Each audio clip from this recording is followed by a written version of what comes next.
Welcome to Through a Glass Darkly Radio. You're listening to us on United Public Radio.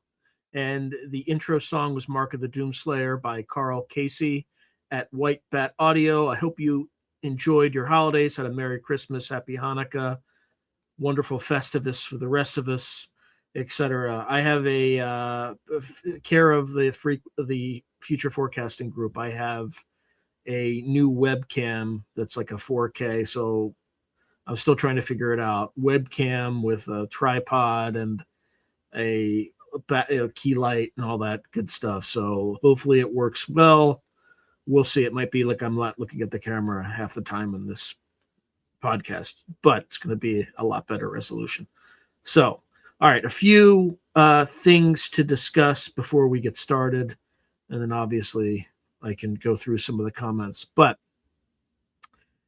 if you are a long-term subscriber and you think you're subscribed, please double check. YouTube, as a nice Christmas present, I think on the 26th, I was actually negative on subscribers. They just wiped out a bunch of subscribers. So, maybe a few people decided to spike my Christmas and unsubscribe, or maybe YouTube decided to do that. I'm more inclined to believe it's YouTube.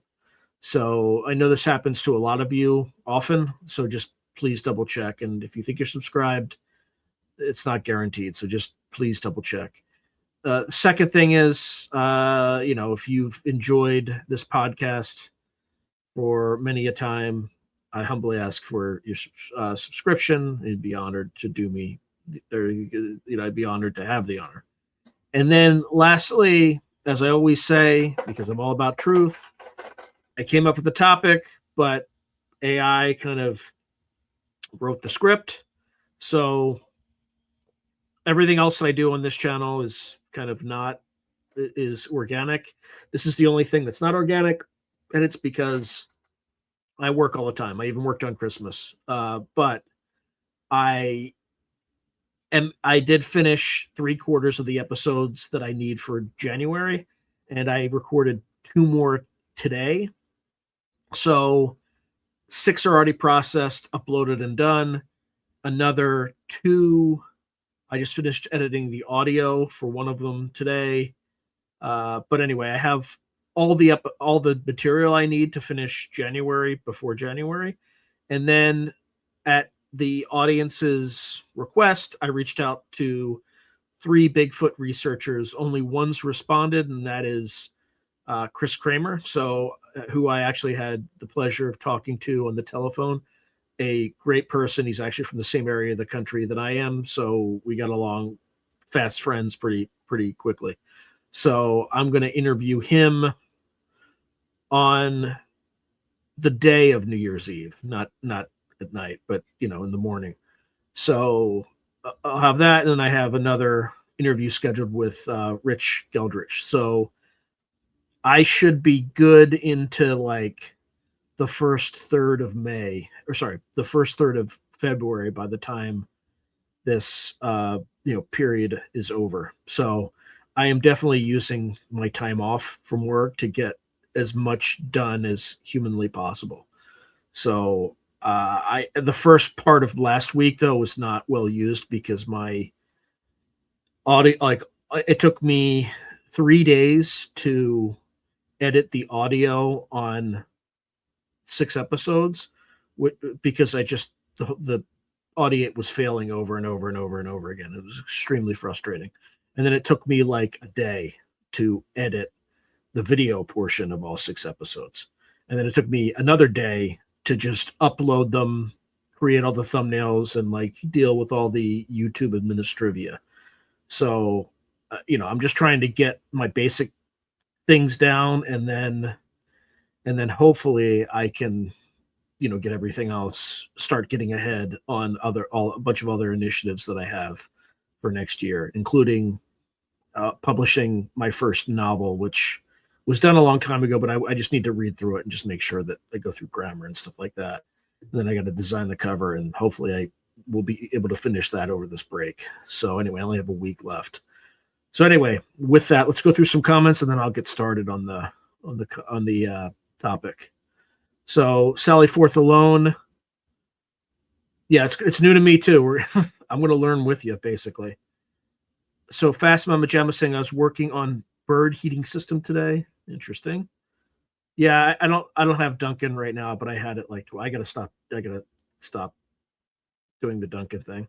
So Philip Blair's writing Happy New Year's, Merry third day of Christmas, and Yuletide greetings to all. Okay, if it's from Tibet, it's got to be true, right? By the way, I just read in the New York Times that the CIA in like the 50s left a nuclear device in the Himalayas. I mean, I don't know if I don't think it's an atomic nuclear device. It was just radiologically powered. So William Author is saying, "Happy Yuletide."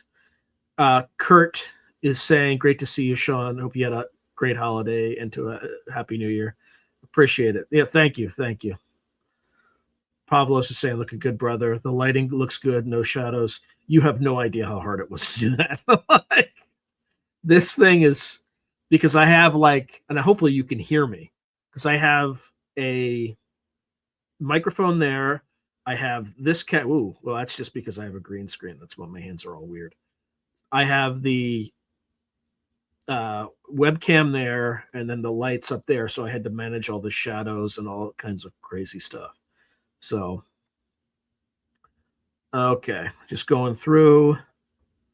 You got powerful light in your face. Yes. Yes. William Author saying still meditating. Thank you, Philip Blair. Philip Blair is still subscribed. Okay. So Fast Mama Gemma saying I got no new subscribers for a long time. Yeah, it's really so Tim Beck is saying, "Hey Art, no thing it's true, everything is permitted." Yeah, that's from I can't help I can help Bigfoot researcher to develop AI Bigfoot. Okay. William Author says infinite consciousness allows for infinite possibilities, Tim. So Nyingma tradition of Tibetan Buddhism is argued to be influenced by Christianity. Buddhism in Tibet originally came from the Nalanda tradition of India. Infinite games art. Mongolians and Han have been influential in Tibet too, Philip Blair says. William Author said the CIA has to be one of the most evil groups. So Fastmo Jama said Giorgiani said in Danny Jones that the Japan nukes had German enriched uranium. Yeah, I think that's actually real. Pablo said glad you didn't get washed away with all this rain. Well, yeah, I know it's been absolutely nuts. And hey, Solite US Expat, good to see you, my friend. All right, let's get started. So I don't start losing people. Like I came here for the Tibetan Book of the Bed, not for this noise. All right, it's going to be weird that I'm not necessarily looking directly at the camera. Hey, Sun Dragon, good to see you. All right, let's get started.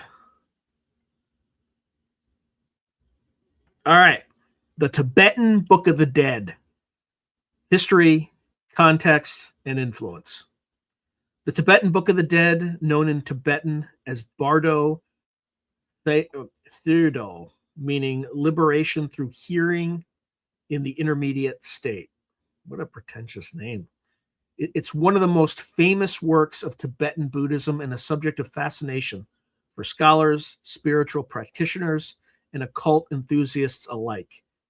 It is essentially a funerary guide intended to be read aloud to those who have died or are approaching death, with the purpose of guiding the consciousness through the post-mortem journey and towards a favorable rebirth or even liberation from the cycle of rebirth altogether. First translated into English in 1927 by W.Y. Evans Wentz, who titled it The Tibetan Book of the Dead, in conscious analogy to the ancient Egyptian Book of the Dead. The text has since become the best-known example of Tibetan religious literature in the West. Its enduring popularity stems from its profound teachings on life, death, and the afterlife, which combine esoteric Buddhist philosophy with practical ritual instructions. This podcast provides a comprehensive exploration of the Tibetan Book of the Dead, examining its historical origins and authorship, its philosophical and spiritual foundations within Tibetan Buddhism, an overview of its structure and contents, especially the Bardo Thirdal and its stages, its role in Tibetan funerary practices and cultural life, comparisons with the Egyptian Book of the Dead and other similar texts, and its influence on Western esotericism, psychology, and contemporary spiritual movements.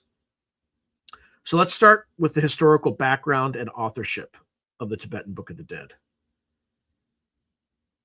According to Tibetan tradition, the text known as Bardo Thirdal is a terma, or treasure text, hidden in Tibet until the proper time for its revelation.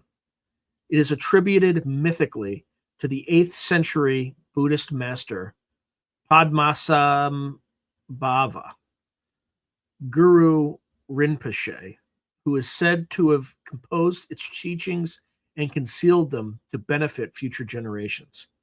The actual writing down of the text is credited to Padmasambhava's primary disciple, the female adept Yeshe Sogyal, who recorded the master's oral teachings and hid the manuscript in the Gampo hills of central Tibet. Centuries later, in the 14th century, this hidden teaching was discovered by a Terkyun treasure finder named Karma Lingpa, who lived from 1326 to 1386. Karma Lingpa retrieved the text as part of a larger cycle of revelations known as the profound Dharma of self-liberation through the intention of the peaceful and wrathful ones, of which the Bardo Thirdal forms one portion. After its discovery, the text began to be transmitted within the Nyingma school of Tibetan Buddhism, which is the oldest of Tibet's Buddhist lineages and used in ritual contexts. So, authorship and dating. While the Tibetan tradition ascribes authorship to Padmasambhava in the 8th century, modern scholarship generally regards the Bardo Thirdal as having been composed or compiled around the time of its discovery in the 14th century. In other words, the historical authorship is likely Karma Lingpa himself or the Nyingma school or scholars of his era, who could have incorporated earlier oral teachings and liturgical practices into the written text. This is not unusual in Tibetan literature. Many terma texts blend older Buddhist concepts with new elaborations, all attributed to legendary figures for reverence.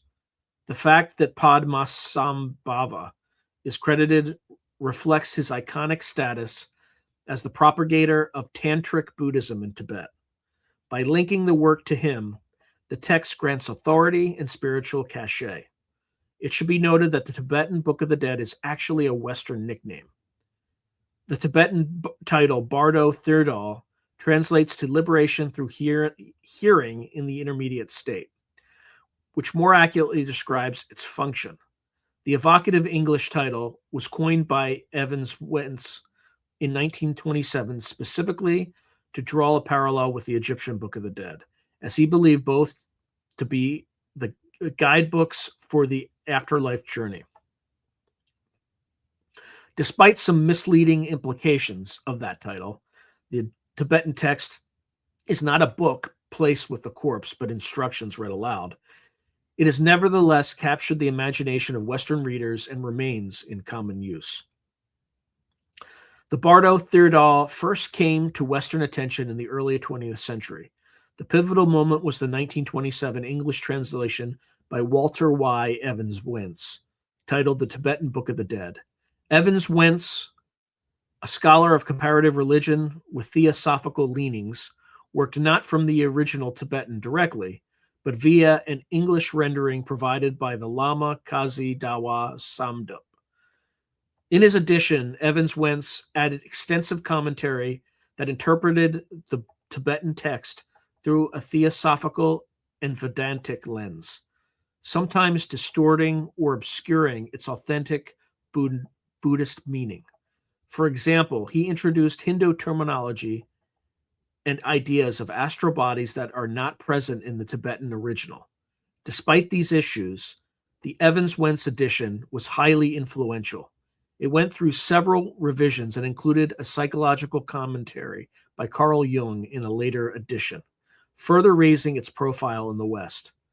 Subsequent decades produced more accurate translations, noted by Francesca Fremantle and Chogyam Trungpa in 1975, and a complete scholarly translation by Guillermo Dorja in 2005, which better reflected the text's Buddhist context.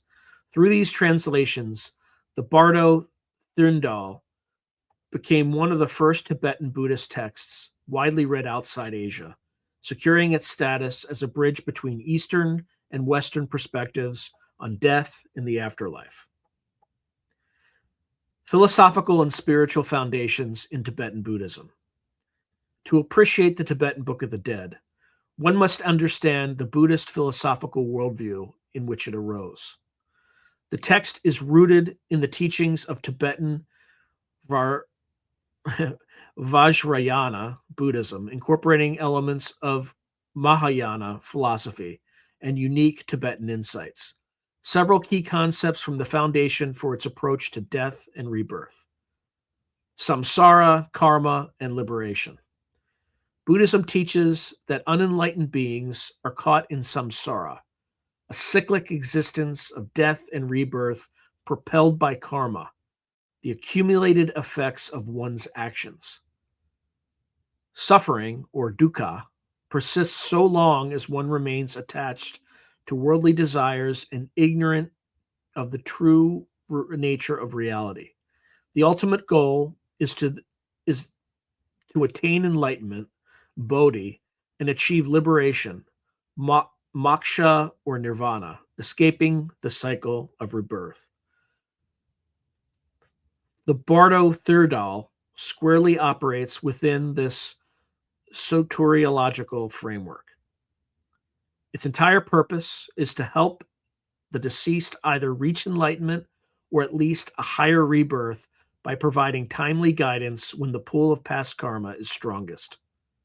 The text assumes that the deceased person's consciousness, if left unguided, will follow its habitual karmic tendencies into a new existence, possibly a negative one if their past actions were unvirtuous.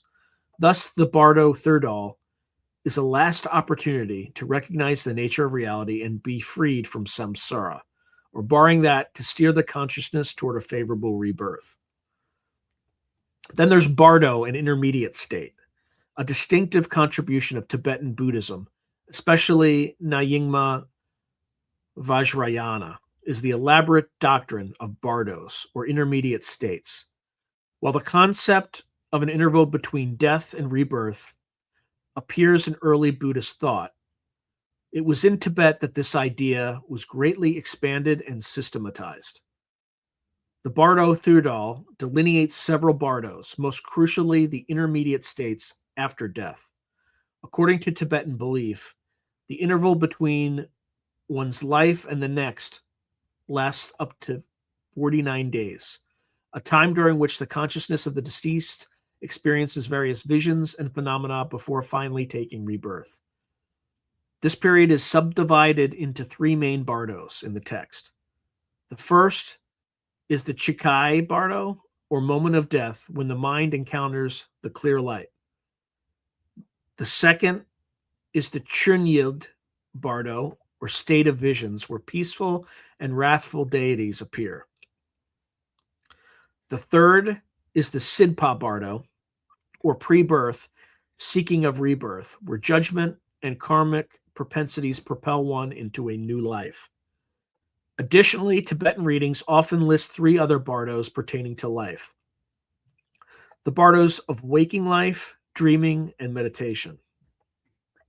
In essence, every transitional phase is considered a bardo, a chance for realization, but the post-death bardos are particularly potent because the consciousness is no longer tethered to a physical body and thus more pliable, yet also more prone to confusion. The bardo of Thudal's guidance is predicated on the belief that by hearing and recalling the teachings during these transitions, the dead can navigate them more skillfully. Then there's mind's nature and illusory visions.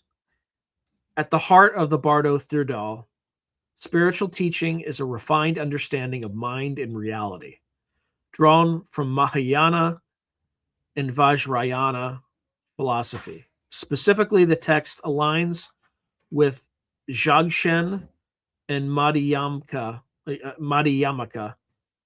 views that the ultimate nature of mind is luminous clarity and emptiness. The moment of death is believed to reveal the intrinsic clear light, a radiant emptiness that is mind's true nature and the ground of all experience.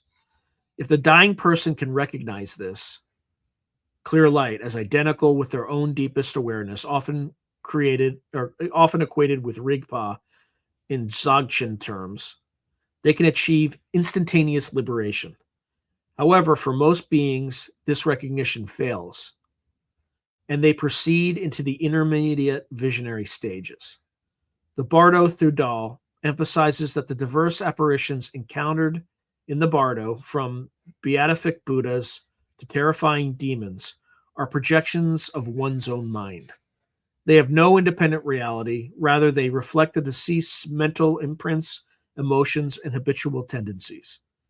This teaching is deeply grounded in the Buddhist doctrine of emptiness, or shunyata, which holds that phenomena lack inherent existence and appear due to causes and conditions, including the mind's conditioning. Therefore, the key instruction repeated throughout the Bardo Thudal is to recognize these visions as illusory manifestations of mind and to remain non-attached and fearless in their presence. By doing so, one can dissipate the power of these visions, attain liberation, these visions, which otherwise might provoke fear or craving, leading to unwise choices, and thereby attain liberation or a better rebirth. Thus reflects a tantric principle. The arising of even wrathful, frightening images can be an opportunity to realize the mind's nature, since all forms, peaceful or wrathful, are expressions of the enlightened mind when seen correctly. In Tibetan art and practice, this is mirrored by meditational deities, Yidam, who have peaceful or wrathful aspects but are understood to be fundamentally enlightened manifestations. The Bardo Thudal, in a sense, ritualizes and dramatizes this inner psychodrama on the stage of the after-death experience. Another foundation of the text is the Mahayana Buddhist ethos of compassion and skillful means. The very existence of a guidebook for the dead implies the compassionate intent of helping sentient beings at a critical and vulnerable juncture. In Tibetan culture, it is believed that the consciousness of the deceased can still hear and benefit from prayers and guidance for some time after clinical death. This is tied to the idea that hearing, Thudal, liberation by healing, the teachings, even if one cannot intellectually process them, can plant seeds in the consciousness or trigger recognition on a subliminal level. The Bardo Thudal thus serves as a upaya, skillful means, a clever method to communicate Dharma to someone who can no longer sit in meditation or study sutras, but who can be reached through ritual incantation. It also reflects the Tibetan emphasis on Lama, or Guru, intervention, and the power of mantras and prayers at the time of death. The text often includes specific liturgical verses to recite, admonitions addressed directly to the deceased by name, and detailed visualizations to invoke if one has the capacity. All these are meant to jolt the consciousness into awareness, or at least coax it along a positive path. The philosophical rationale is that even a person who failed to attain enlightenment in life might, through the compassionate efforts of others and the sudden clarity of the bardo, get a second chance after death. This is congruent with broader Tibetan Buddhist practices, such as Phowa, or transference of consciousness at death, and the reliance on enlightened beings like Amitabha in Pure Land practices to guide one after death. It's a fusion of personal responsibility, recognizing mind's nature, and altruistic aid, or ritual support by the living and enlightened Buddhas, embodying the Mahayana ideal that we all assist each other toward liberation. In summary, the Tibetan Book of the Dead stands on a rich tapestry of Buddhist thought. The impermanence of life, the continuity of consciousness after death, or the continuity of consciousness through rebirth, the potency of karma, the emptiness of phenomena, and the transformative potential of spiritual insight at the moment of death. It is both philosophically profound, pointing to non-dual awareness and the illusory nature of appearances, and pragmatically grounded, offering step-by-step guidance grounded in ritual and meditation practice. This combination of metaphysics and methodology is characteristic of Tibetan Buddhism, especially in its Vajrayana aspect, which seeks to use every experience, including death, as an opportunity for awakening. The structure and contents of the Tibetan Book of the Dead. The Bardo Thirdal is not a single linear narrative, but rather a collection of texts within the peaceful and wrathful one's cycle, arranged as practical guides for different stages of the post-death experience. It can be seen as a manual divided into sections corresponding to the phases a consciousness undergoes from the moment of death up to the threshold of the next rebirth. The structure is often summarized in terms of the three bardos after death and the specific teachings or liturgies related to each. Here we outline the major components and content.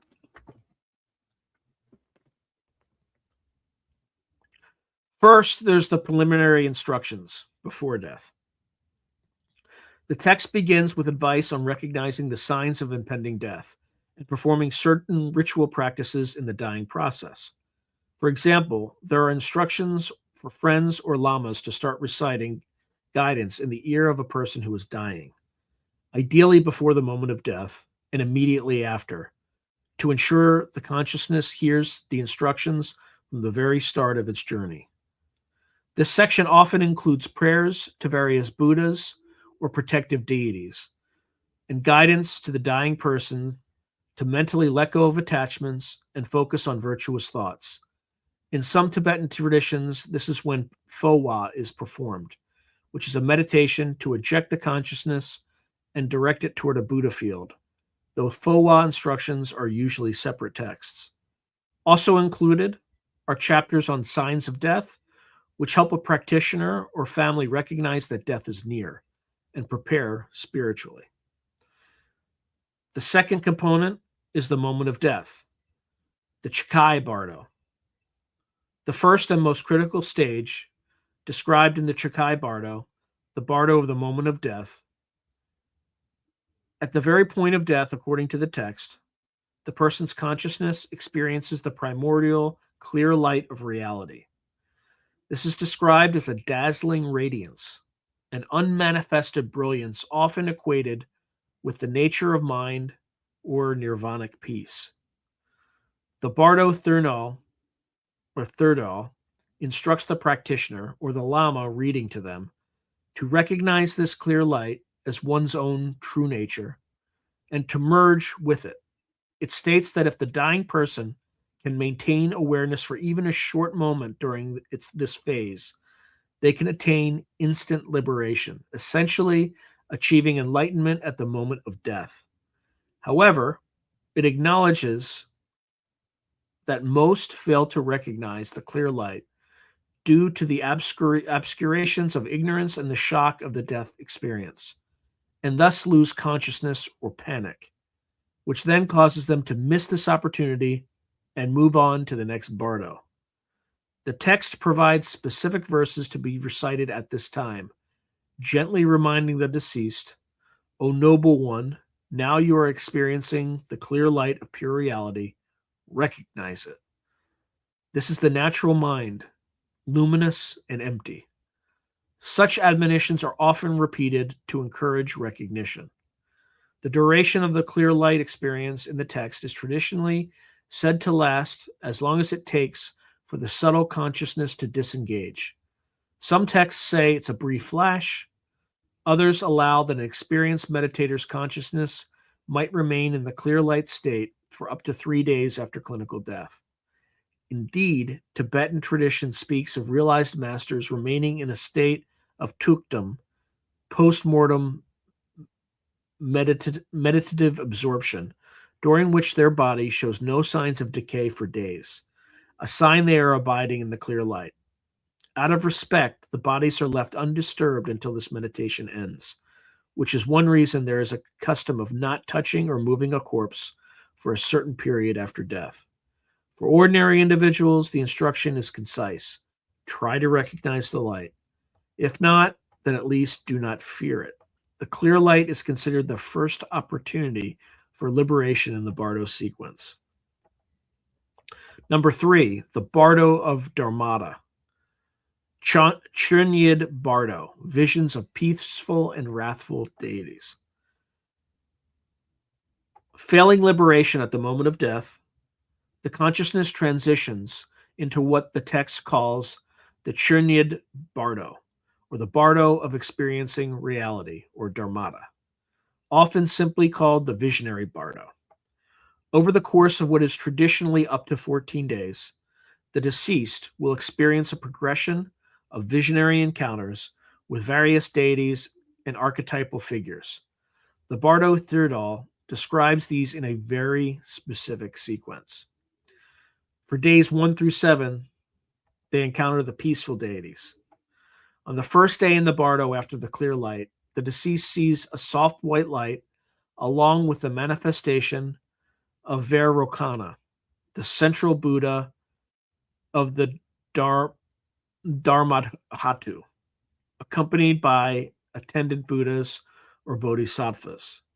On the second day, they encounter a red light, an Amitabha Buddha, and so on. In total, there are 5 Buddha families, the Tathagatas, that appear one by one on successive days, each residing in a particular cardinal direction, emanating a brilliant colored light, white, blue, yellow, red, green, representing their wisdom. Alongside each pure light, however, the Bardo Thirdal says there also appears a dimmer, seductive light corresponding to one of the 6 realms of samsara. For example, alongside Buddha Vairocana's light appears a dull gray light of the animal realm. Alongside Buddha Amitabha's light appears a soft red of the Preta, hungry ghost realm, etc. The text warns the deceased not to be attracted to these gentler lights of samsaric rebirth, but instead to move toward the bright wisdom lights of the Buddhas. The peaceful deities appear in majestic, benevolent forms, often seated on lotus thrones, radiating soothing energy. The crucial instruction is to recognize them as manifestations of one's own mind and the clear light. The deceased is urged, do not be afraid of these brilliant lights. They are your own compassionate gurus and yidams. Trust them, merge with them. If the consciousness can recognize and merge, it will attain liberation, the second opportunity. Each day's readings include prayers of supplication to the deity of that day, reminding the soul not to yield to fear or fascination for lesser lights. From days 8 to 14, these are the days of the wrathful deities. After the cycle of peaceful visions, the tone shifts dramatically. From around the 8th day onward, the consciousness starts to encounter terrifying apparitions, the wrathful deities. Interestingly, the text explains that these wrathful forms are not different entities from the peaceful Buddhas previously seen. They are the same enlightened beings in wrathful aspect. In Tibetan iconography, these are the Herukas, or wrathful protectors, often depicted with fearsome attributes: multiple heads, many arms holding weapons, wearing garlands of skulls, breathing fire, drinking blood from skull caps, etc. For example, peaceful Avalokiteshvara, or Chenrezig, may appear in a wrathful form as Hayagriva, or peaceful Manjushri may appear as fierce Yamantaka. The Bardo Thirdal describes 58 wrathful entities, or deities in total, who appear in a chaotic, tumultuous procession over a series of nights. The cosmos seems to shatter with stormy sounds, and demonic figures fill the vision. To an unprepared mind, this can be overwhelmingly frightening. Here again, the text's counsel is unwavering. Recognition is key. The wrathful deities, too, are projections of one's own anger and fear, manifestations of the mind's energy. If the deceased understands this, that these terrifying forms are in truth one's own enlightened essence displaying in wrathful form to shock one into recognition, then even the horror becomes a source of liberation. The text often encourages a blend of fearlessness and devotion at this juncture. For example, one passage says, "Fear not the wrathful ones. They are your own mind's empty forms. They are like illusions. Remember the Dharma's teachings. Call upon the compassionate Padmasambhava,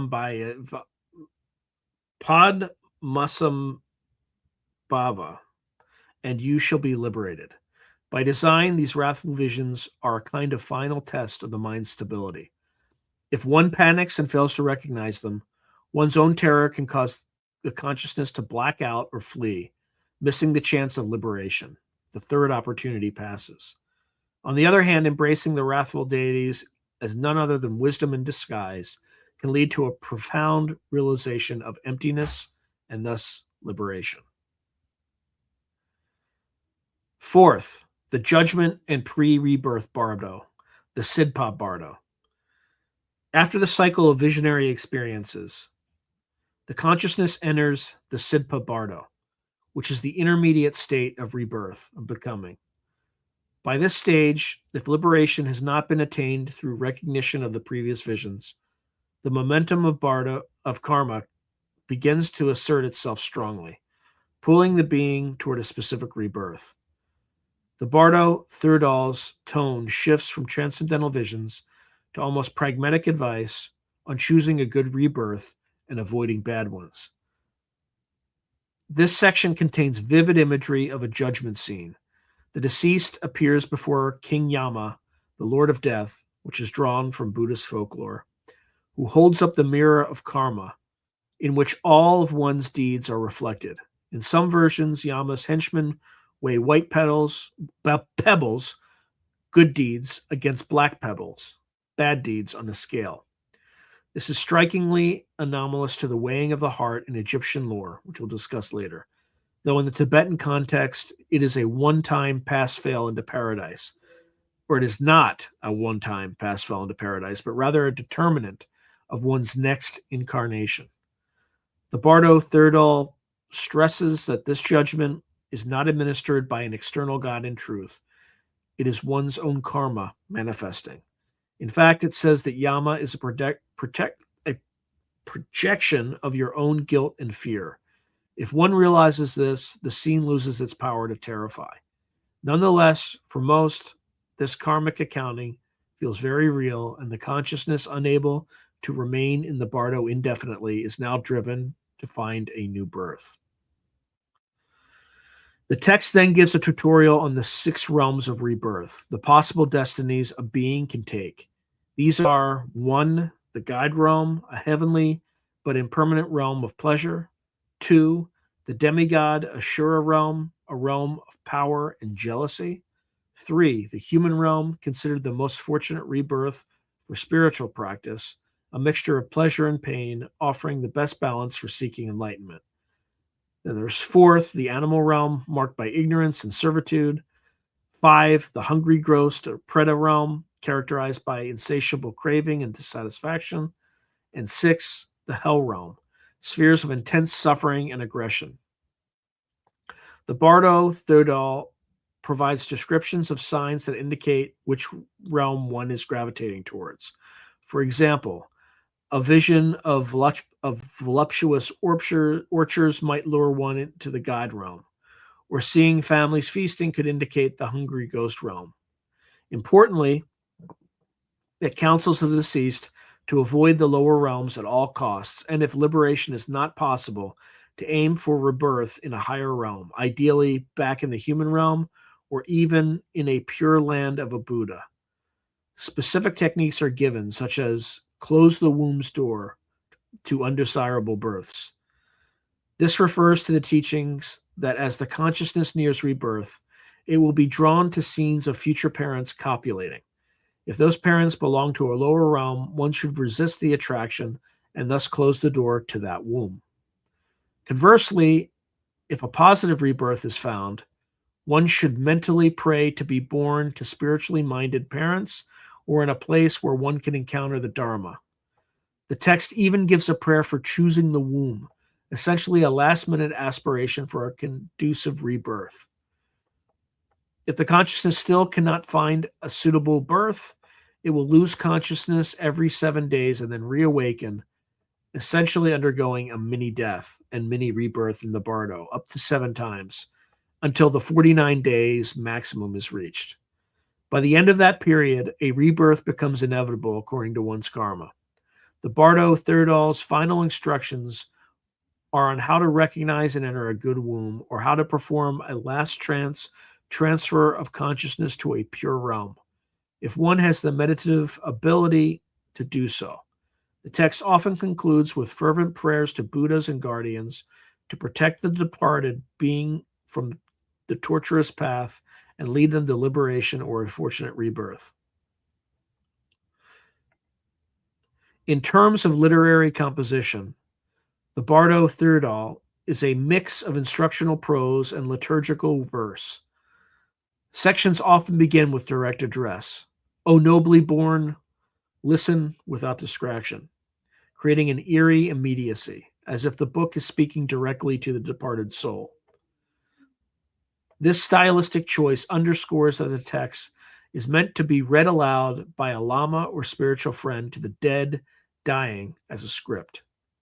The verses sometimes take the form of prayerful supplications to the deities of the day or expressions of the refuge in the 3 jewels of Buddha, Dharma, Sangha, and the Guru. In places, the tone shifts to metaphysical exposition, describing, for instance, how the elements of the body dissolve in stages at death, earth into water, water into fire, etc., and how corresponding sensory experiences fade. Knowledge drawn from Vajrayana, tantric physiology, and also found in other texts. The dissolution process culminates in a manifestation of the clear light, as previously mentioned.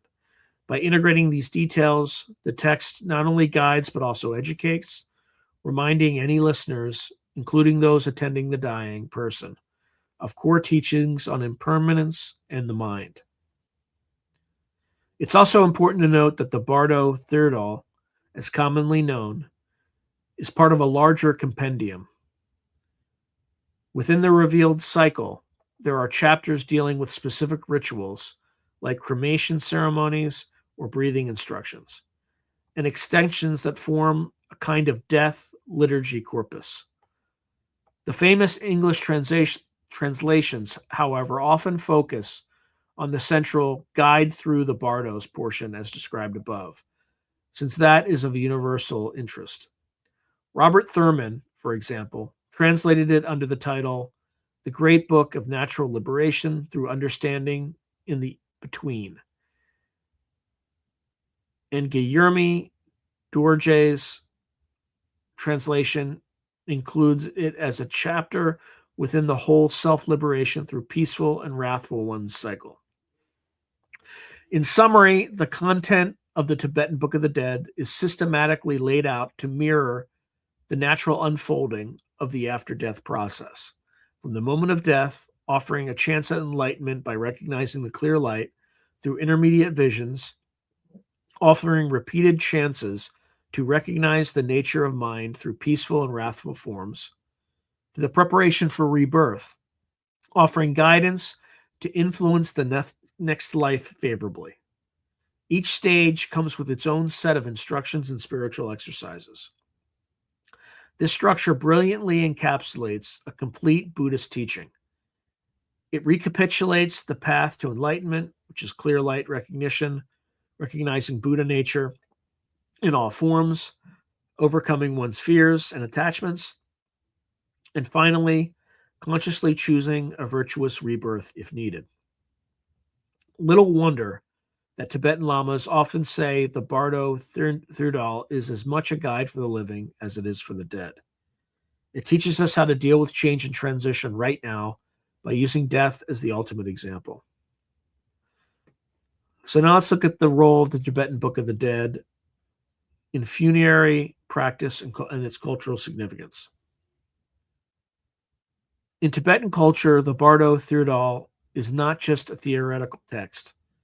It is a practical tool integral to death rituals and the communal response to death. Its usage in funerary practices reflects Tibetan beliefs about consciousness and rebirth, and it also illuminates broader cultural values regarding compassion, impermanence, and the continuity between life and death. The primary role of the Tibetan Book of the Dead in funerary context is its recitation as a guidance for the soul of the deceased. After a person has died, or even in the moments just before death, if possible, a lama or experienced practitioner will perform reading sessions of the Bardo Thirdal near the corpse or in the vicinity of the deceased's body. This is often done daily or at regular intervals for up to 49 days, corresponding to the belief in a 49-day maximum Bardo period before rebirth. The text is recited aloud in a clear voice, sometimes calling out the dead person's name at critical junctures to hold their attention. O son, daughter of family X, listen. It is believed that even though the person is dead, their consciousness, or Shipa, a kind of mental body in the Bardo, can still hear and benefit from these instructions. The practice is essentially a form of vigil. Just as some cultures pray for the departed for days, like a wake or a novena, Tibetans actively guide the dead each day, hoping to influence their journey. Families will invite lamas or monks for this purpose, and it's seen as an act of great merit and compassion to sponsor such rituals for a loved one. The Bardo Thirdal itself says, "Do not let your thoughts wander, concentrate on my words," as if addressing the disembodied spirit, urging it not to drift or succumb to illusions. The recitation includes the sections described earlier, instructions at the moment of death, which would be read immediately if the Lama is present at the deathbed. Then the descriptions of each day's visions and how to handle them.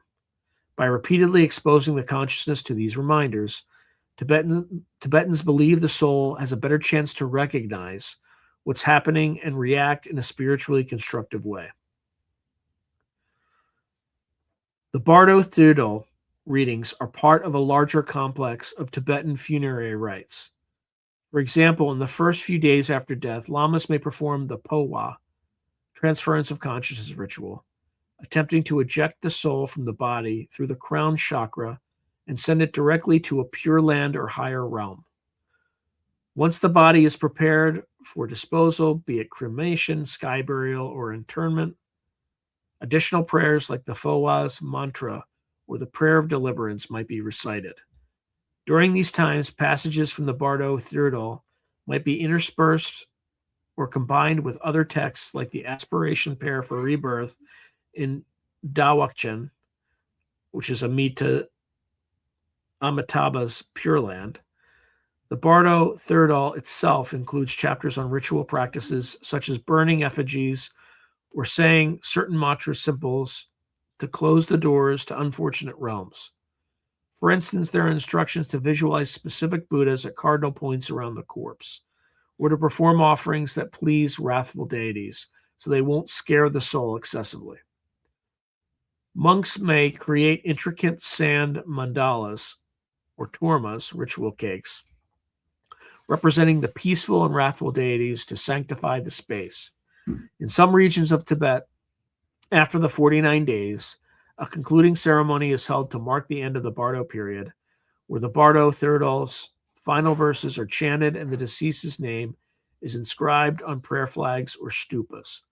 Not all Tibetan lineages emphasize the Bardo Thirdal equally. It is particularly a specialty of the Nyingma school, which treasures the Terma literature of Padmasambhava. Other schools, like Gelug or Kagyu, also have Bardo teachings, but may rely more on different texts, like Lamrim or Segyu prayers. However, the Bardo Thirdal has become widely known across Tibetan society, even in its slightly adapted forms.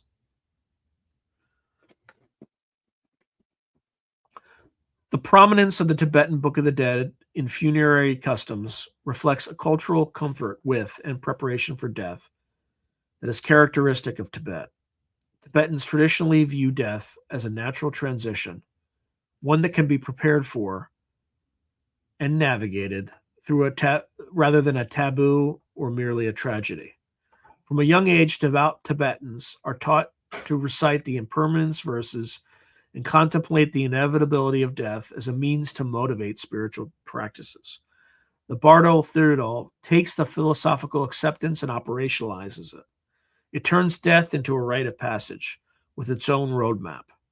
Families often set aside mourning in the conventional sense to focus on helping the deceased along their journey. They might hire monks to continuously chant or read texts for weeks. In some cases, they will place items of personal significance or spiritual power, such as blessed relic pills or sacred syllables written on paper, on the body or in the coffin, to symbolically equip the person for their Bardo travels. The reading of the Bardo Thirdal is sometimes done at the bedside repeatedly, which also has a calming effect on the living, giving them a sense of agency that they are doing something beneficial for the departed instead of just grieving passively. This practice also underscores the communal aspect. Death in Tibet is not purely a private affair, but a moment where the monastic and lay community engages together. Lamas coming to perform Bardo Thirdal readings and other rites strengthen community bonds, and often the teachings in the text are as much for the living listeners as for the deceased. It reminds everyone present of the Buddhist teachings on the afterlife, encouraging them to live ethically so as to have a better Bardo experience themselves one day. In effect, Tibetan funerary practice using the Book of the Dead doubles as a didactic theater. While ostensibly guiding the dead, it is simultaneously educating the living about what truly matters at life's end, one's mental and moral state. Beyond the ritual usage, the Tibetan Book of the Dead has seeped into Tibetan art, literature, and folklore. The vivid imagery of peaceful and wrathful deities has inspired countless thangkas, or sacred paintings, and temple murals. The Zitro, the peaceful, wrathful mandala, which depicts the entire assembly of 100 deities mentioned in the text, 42 peaceful, 58 wrathful, is a popular motif. Monks and practitioners might meditate on this mandala in life, visualizing themselves confronting these figures as a rehearsal for the moment of death. This shows how the Bardo Thirdal is not just read at death, it's studied and contemplated by the devout during life as well. Texts such as the Bardo Guidebook by Karma Lingpa, another part of the same cycle, are essentially commentaries on how to use the Book of the Dead's teachings in daily practice. Some meditation lineages incorporate Bardo visualizations and advanced retreats, and many High Lamas have written their own manuals on guiding consciousness through death. So, for instance, there's the first Panchen Lama's Peaceful and Wrathful Deity Practice, or more modern works like the Tibetan Book of Living and Dying by Sagyal Rinpoche, which draws heavily on Bardo Thirdal material. Furthermore, the Bardo Thirdal has influenced Tibetan cultural attitudes in the sense of a relatively fearless outlook on dying. While no one is eager to die, Tibetans historically have been described by observers as approaching death with a certain equanimity, often attributing it to their belief that they have clear instructions and that death is not an end, merely a transition. There's even a genre of Tibetan literature known as Dilak stories about people who seemingly die, experience the Bardos, and return to life, recounting what they saw, which usually aligns closely with the Book of the Dead's depictions. These are like near-death experience tales and are popular among lay people, reinforcing the reality of the teachings. One famous 20th century Dilak, Dawa Drolma, described being accompanied by a deity through various hells and bardos, witnessing Yama's court, and then being sent back to warn humans to practice virtue. Her account reads like a validation of the Bardo Thodol scenarios and is often cited in Tibetan circles as proof of these teachings. In daily cultural life, phrases from the Bardo Thirdal have entered common parlance. For instance, a dying person might be reminded, "Don't cling to this life. Remember the teachings in the between." Families might comfort themselves by saying, "We are helping him recognize the lights." It's noticeable that in Tibet, the Book of the Dead is not usually printed as a book for casual reading, the way it has in the West. Traditionally, it was kept as part of monastic liturgical collections. However, almost every Tibetan knows of it, much as many in Christian cultures know of prayers like the Last Rites or Psalm 23, even if they are not theologians. It's embedded in the fabric of how death is understood. In modern times, especially after 1959, when many Tibetans went into exile, the Bardo Thirdal also became a point of cultural identity. Teaching these death rites to the younger generation in diaspora has been a way to preserve Tibetan spiritual heritage. The Dalai Lama and other leaders have often stressed the importance of these practices. The Dalai Lama even wrote a foreword praising the text as a profound guide, not only for afterlife, but for living a meaningful life with awareness of death. In summary, the Tibetan Book of the Dead plays a multifaceted role in Tibetan funerary practice. It is a literal guidebook for the dead, a ritual script for lamas, a source of comfort and purpose for the bereaved, and a cultural repository of Tibet's most deeply held beliefs about life, death, and enlightenment. Its presence at virtually every deathbed, at least ideally, in traditional Tibetan society underscores its foundational place in the cultural psyche. Death is often called the final exam of a practitioner. The Bardo Thirdal is the cheat sheet, study guide, and compassionate tutor rolled into one, ensuring that no soul goes unassisted on that lonely journey.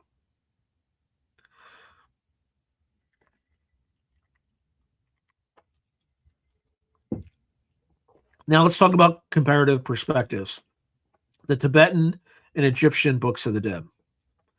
The Tibetan Book of the Dead is frequently compared to the Egyptian Book of the Dead due to the superficial similarity of their names and their shared focus on guiding the deceased through the afterlife. While they indeed serve analogous functions in their respective cultures, acting as manuals or maps for the post-mortem journey, their cosmologies, symbolisms, and ultimate religious goals differ significantly. Comparing these two illuminates both universal human concerns about death and culturally specific ways of addressing those concerns.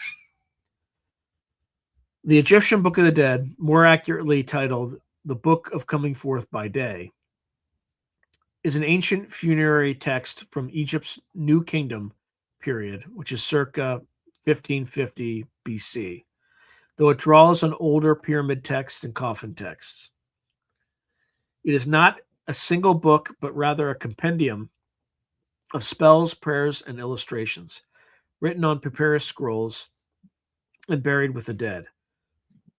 Each copy of the Book of the Dead was often customized for the individual, usually wealthy nobility, as these scrolls were expensive, with the deceased's name inserted and only the spells deemed necessary for that person. In contrast, the Tibetan Book of the Dead is a text intended for oral performance by the living, rather than a physical object interned with the corpse. The Egyptian text was literally entombed with mummies to be read by the soul itself in the afterlife, whereas the Tibetan text is recited in the presence of the corpse or at memorial services by lamas. This points to a practical difference. The Egyptian book was a material artifact. Some beautifully illustrated scrolls could be well over 15 to 20 meters long, containing famous spells like spell 125 with the weighing of the heart vignette, whereas the Tibetan book is part of a ritual performance tradition existing in written form, but coming alive through chanting and auditory transmission. Both traditions share the notion that death ushers the soul into a series of intermediate stages before reaching its final destination, be it rebirth or paradise. In the Egyptian Book of the Dead, the soul of the deceased, composed of different aspects such as the Ka and Ba, must navigate through the Duat, the Egyptian underworld.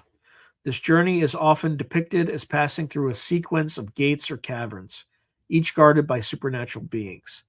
The deceased needed to know the names of these gatekeepers and recite specific spells to get past them. The Book of the Dead provided those passwords and protective charms. For instance, spells to fend off serpents or avoid traps. Ultimately, the journey culminates in the Hall of Two Truths, where the famous weighing of the heart ceremony occurs.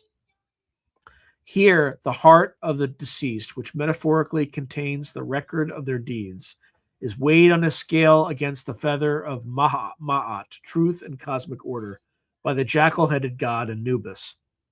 If the heart is not heavier than the feather, meaning the person's truth and goodness are intact, the deceased is judged true of voice or justified and is allowed to enter the field of reeds, Aru, the Egyptian paradise that is an idealized, lush version of life on earth.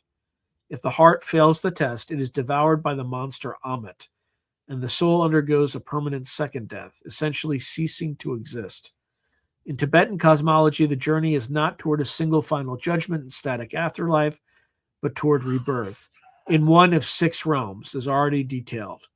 There is also a kind of judgment scene with Yama, but rather than a once and for all verdict of salvation or annihilation, it's determining the next cycle of existence. The Tibetan text describes multiple opportunities across 49 days to influence the outcome, whereas the Egyptian spells are more like a checklist to ensure safe passage through obstacles and into a singular, eternal destination. Perhaps the starkest difference lies in the ultimate spiritual goal as taught by each text. The Egyptian Book of the Dead's goal is immortality in the physical spiritual paradise of the field of reeds. For the Egyptians, the afterlife was essentially a continuation of this life under ideal conditions. One would have farms, enjoy feasts, reunite with loved ones, and be in the presence of the gods like Osiris. Death was a hurdle to get past in order to live forever unchanged in a perfected version of Egypt. To that end, enormous cultural energy was devoted to preserving the body, mummification, entombing goods, and inscribing texts to ensuring one's personality and status carried over intact. The Tibetan Book of the Dead, however, treats any continued worldly existence, even a pleasurable one, as still being within samsara, and thus fundamentally unsatisfactory. Its highest aim is not immortality in a heaven, but liberation from the cycle of rebirth entirely. In other words, cessation of suffering and reincarnation rather than continuation is the goal. This reflects the divergent religious frameworks. Egyptian religion was focused on cosmic order and the eternal life of the soul, whereas Buddhism, even in its Tibetan form, ultimately sees any conditioned existence as marked by impermanence and urges escape into unconditioned nirvana. As one commentator aptly put it, the Egyptian text aims for justified immortality in the field of reeds, while the Tibetan text seeks liberation from the cycle of rebirth entirely. This also means that failure modes differ. In the Egyptian view, failure means annihilation, a kind of permanent death. In the Tibetan view, failure means simply taking another birth, which might be good or bad, but always temporary and leading to death again. Both texts are rich in imagery of deities, monsters, and spiritual beings, but their nature is understood differently. The Egyptian figures, gods like Anubis, Osiris, Thoth, or Thoth, and various demons, were conceived as external, objective beings who inhabit the cosmos and with whom the soul must negotiate. The deceased in Egypt is essentially at the mercy of these divine judges and protectors. The spells are meant to butter them up or compel them to assist.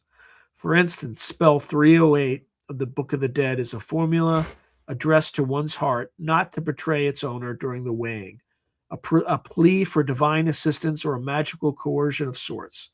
In the Tibetan Book of the Dead, the deities, peaceful Buddhas, and wrathful Herokas, are ultimately manifestations of the mind of the deceased.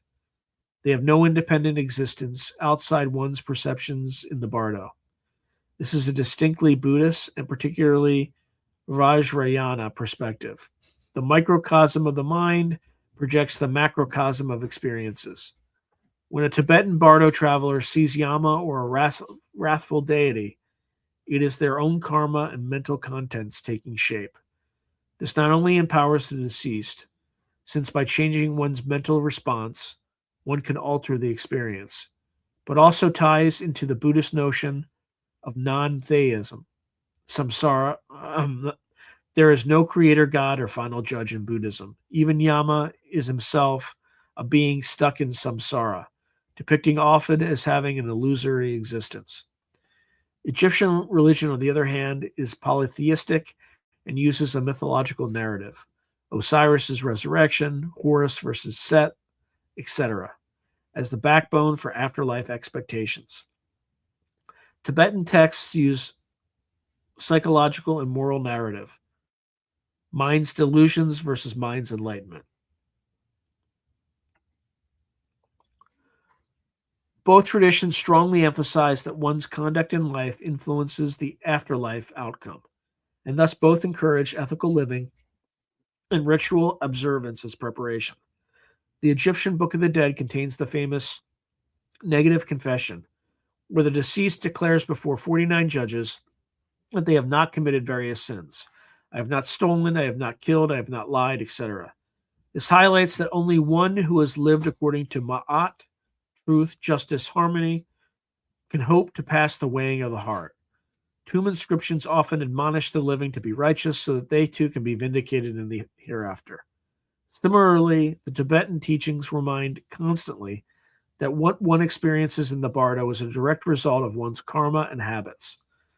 The six realms doctrine is essentially a way of saying every action has a consequence. Anger leads one toward hellish experiences, greed toward ghostly misery, ignorance to animal dullness, etc. Therefore, both traditions teach preparation during life is crucial. The Egyptians prepared by studying spells, commissioning a proper scroll, and living in accordance with Ma'at to have a light heart.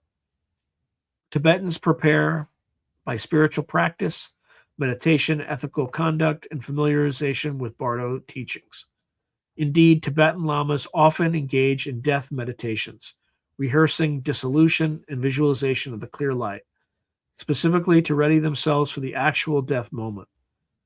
They also encourage devotees to rehearse letting go in small ways, like in dream yoga, recognizing dreams as bardos, etc., so that the final letting go at death will be smoother. Both cultures also had elaborate funerary rites carried out by specialists. Egyptian priests performs mummifications and recitations from the Pert M. Heru, Book of the Dead, during the funeral, while Tibetan lamas conduct the readings and other death rites. In both cases, it was considered essential to have these rituals to ensure the dead person's well-being. A neglected death, no proper burial, or no lamas called, is seen as tragic. The soul might wander or come to harm. Despite the differences, the overarching similarities are intriguing. Both Books of the Dead reflect a view that death is not an end, it is a transition, and that the journey through death can be perilous without guidance. They each assure us that with proper knowledge, gnosis, be it knowing spells or recognizing mind's nature and preparation, the soul can conquer death's challenges. Both texts use the metaphor of a journey with many stages. Egyptian souls travel from gate to gate, Tibetan souls from bardo to bardo. Both depict judgment scenes and emphasize that one's deeds affect the outcome. They also share some structural resonance. For example, the notion of trial by elements. In Tibet, the elements dissolve at death. In Egypt, there were spells addressing elemental powers. One spell is to not die a second time by fire or drowned in a flood in the underworld. Both have a strong moral underpinning. No amount of magical knowledge can save someone who is utterly wicked in Egypt. In Egypt, their heart would be too heavy. In Tibet, they'd be inevitably drawn to hell, despite lamas reading the text. And notably, both have captured the imagination of later generations as archetypal manuals of the afterlife, which is why Evans Wentz drew the parallel in the first place. To illustrate, consider a scenario. In ancient Thebes, a scribe named Ani dies and is entombed with a papyrus scroll showing him confidently reciting, "My heart, do not stand against me as a witness." As Anubis weighs his heart, and Thoth readies to record the verdict. The artwork on his scroll, the papyrus of Ani, circa 1250 BC, shows Ani's heart balancing against Ma'at's feather, and beyond stands Osiris ready to welcome him if justified. Fast forward to 14th century Tibet, where a lama sits by a dying patron's bedside, whispering, "O nobly born, now you confront your own Yama. Fear not the Lord of Death. He is but your mind's shadow. The mirror he holds reflects your deeds. Do not panic." Then after death, the lama will daily call out, "O nobly born, bright lights will dawn. Do not shy away." These parallel scenes show two distinct yet analogous human responses to death's mystery. One external and codified in mythic terms, the other internal and cast in yogic psychological terms. In conclusion, while the Egyptian and Tibetan Books of the Dead share the common purpose of guiding souls through post-mortem transitions, they emerge from very different spiritual paradigms. The Egyptian text is religio-magical, aiming to secure a place in the divine order through correct words and purity of heart, promising a continuation of personal identity in a blessed realm. The Tibetan text is mystical, psychological, aiming to dissolve the ego into a realization of ultimate truth, or at least to consciously steer the rebirth process, with the highest aim being transcendence of all realms. Both, however, reflect a deep understanding that how we meet death can be transformed by knowledge. Knowledge is power in the Egyptian sense, names and spells, and knowledge is insight in the Tibetan sense, recognition of mind's nature. The enduring fascination with both texts in modern times perhaps speaks to a universal longing to find meaning in mortality and to approach the great unknown with a map in hand and hope in heart. The Tibetan Book of the Dead, since its first translation in 1927, has had a surprisingly broad impact outside its original cultural context. In the West, it captured the attention not only of Buddhists and scholars, but also of occultists, depth psychologists, psychedelic explorers, and New Age spiritual seekers. Its vivid portrayals of inner experiences and its emphasis on the mind's role in creating reality resonated with various Western intellectual and spiritual currents throughout the 20th and 21st centuries. Theosophy and occultism. The initial Western reception of the Bardo Thirdal was colored by the lens of theosophy, an esoteric movement that sought common mystical truths in global religions. W. Y. Evans Wentz, the pioneer translator editor, was deeply influenced by theosophical ideas. He interpreted the Tibetan text in terms of concepts like the astral plane, subtle bodies, and reincarnation as understood in theosophy, which drew from Hindu, Vedanta, and occult literature.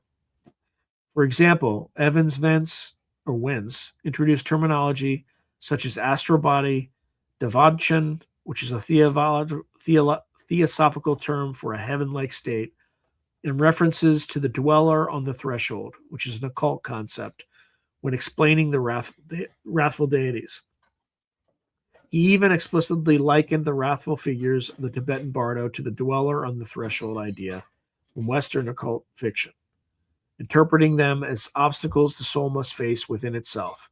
The Theosophical Society and its members embraced the Tibetan Book of the Dead as evidence of the esoteric wisdom of the East that paralleled their own teachings on afterlife realms and masters.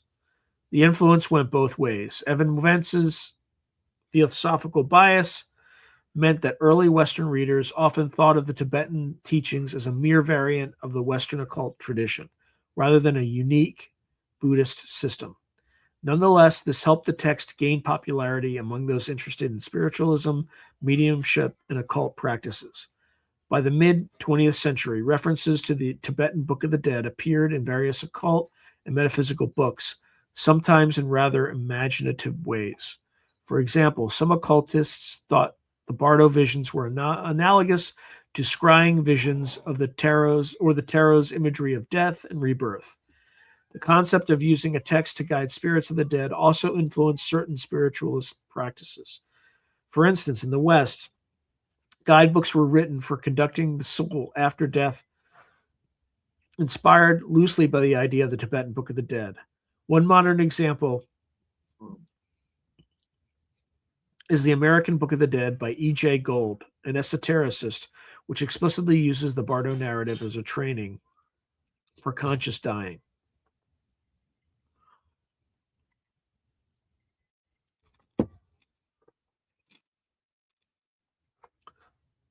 Then there's Carl Jung and analytical psychology. A major figure who engaged with the bardo Thirdal was Carl G. Jung, the Swiss depth psychologist. Jung wrote a psychological commentary that was included in an English edition of the Tibetan Book of the Dead, which is the Evans Wentz third edition in 1935. Jung was intrigued by the archetypal content of the text. He interpreted the peaceful and wrathful deities, the light visions, and the general bardo journey as representations of unconscious archetypes and psychological processes common to all humanity. In Jung's view, the Tibetan Book of the Dead was not simply about what happens after physical death, but could be read as a map of the psychological death rebirth experience that an individual undergoes in the process of inner transformation. For instance, Jung saw parallels between the bardo of Dharmata, with its blinding clear light, and the experience of the collective unconscious, a sort of raw encounter with the self in Jungian terms. The wrathful deities he constructed as shadow aspects of the psyche that needed to be confronted for individuation to occur. In one of his remarks, Jung suggested that the Tibetan Book of the Dead could be read as if it were describing the process a person undergoes in psycho-spiritual crises or in active imagination, letting the unconscious contents manifest as figures, encountering them, integrating them. However, Jung also cautioned Western readers not to literalize these Eastern concepts or wholesale adopt Eastern spiritual practices without proper psychological understanding. He made it clear that his commentary was an attempt to make the material accessible to Westerners by drawing analogies to Western psychology rather than a theological endorsement of the text's metaphysics. Jung's engagement lent the Bardo Thirdal a great deal of intellectual prestige in the mid-20th century, making it more acceptable in academic and psychotherapy circles to discuss such mystical content. It arguably opened the door for the later transpersonal psychology movement, which explicitly wove together spiritual concepts and psychology.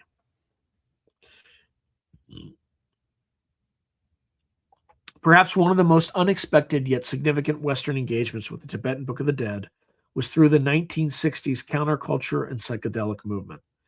In 1964, Timothy Leary, Ralph Metzner, and Richard Alpert, who later became Ram Dass, published The Psychedelic Experience, a manual based on the Tibetan Book of the Dead. This work was explicitly modeled on the Tibetan Book of the Dead, using it as a template to guide LSD users through the various stages of an acid trip. Leary, who had a background in psychology, felt the intense experience of ego dissolution and vivid hallucinations during a psychedelic trip paralleled the descriptions of the Bardo state. The manual reinterprets the Bardo teachings in a modern context. In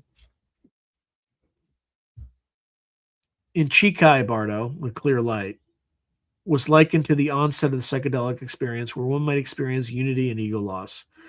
The Chönyad Bardo, which is visions, corresponded to the hallucinations and insights or terrors during the peak of the trip. The Sidpa Bardo was equated to the come down and reentry into conscious or consensus reality, or a new self rebirth after the trip ends. Leary's manual even suggests that one person, a sitter, should read instructions from the book to the person tripping, much as a lama would read the Tibetan Book of the Dead to a dying person. Aldous Huxley, an early psychedelic pioneer, had reportedly introduced Leary's group to the Tibetan Book of the Dead, seeing it as a profound analogy for the mind-altering potential of psychedelics. The result was that throughout the 60s and 70s, the Tibetan Book of the Dead became almost counterculture canon. Many youth who would never pick up a religious text otherwise found themselves reading about bardos and clear light because it was hip and relevant to LSD experiences. This is a remarkable form of influence. The text was repurposed into a psychological guide for altered states, thus reaching rock musicians, artists, and others. For example, the Beatles' associate and artist John Lennon is said to have been influenced by Leary's manual in the songwriting of Tomorrow Never Knows.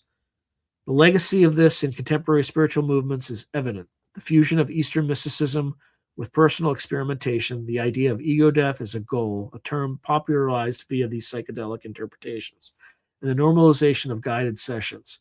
All these can trace some inspiration to the creative adaptation of the Bardo Thirdal by figures like Leary. Beyond formal psychology or the wild 60s, the Tibetan Book of the Dead has subtly permeated what we call the New Age and contemporary spiritual scene. In the late 20th century, interest in topics like near-death experiences, out-of-body experiences, and past life regression soared.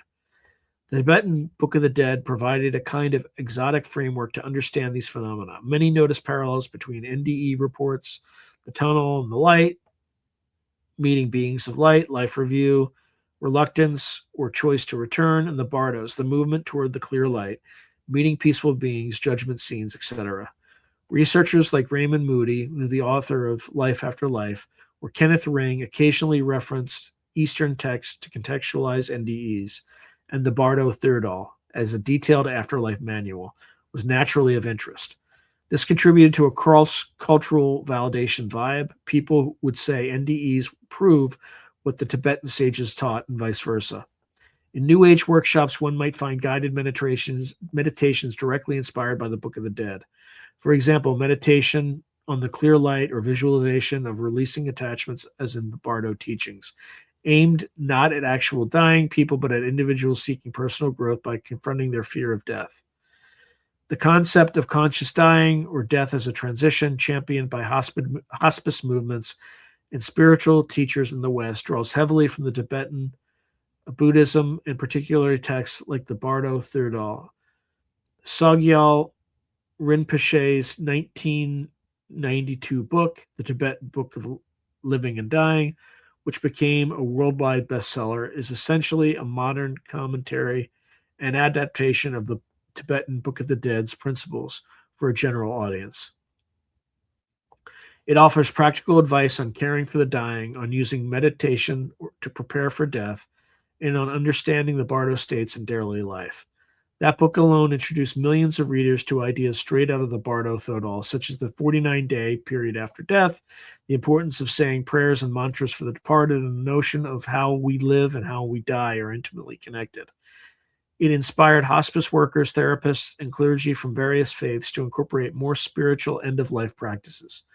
We now see meditation practices on impermanence and death, like Maranasati from Buddhism, becoming a part of mainstream wellness and spirituality communities, often with references to the Tibetan tradition.